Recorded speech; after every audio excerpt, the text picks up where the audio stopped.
Hey guys, my Frigidaire Gallery upright freezer has an error on the display and it's not working. I have done some research and I found that the control board has gone bad and it must be replaced.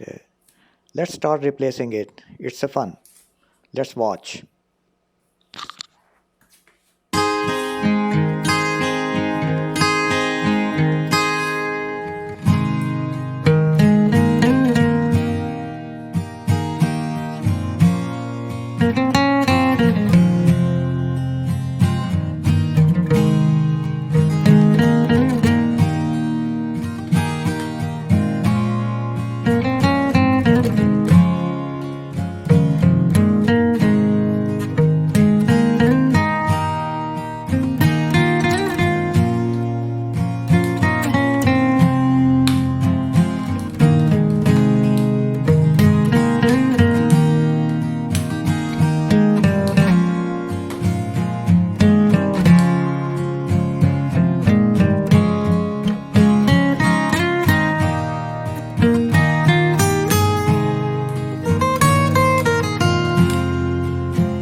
Once the board is removed, compare the old bad board with the new one and make sure the both boards match with each other before you install the new board in the housing.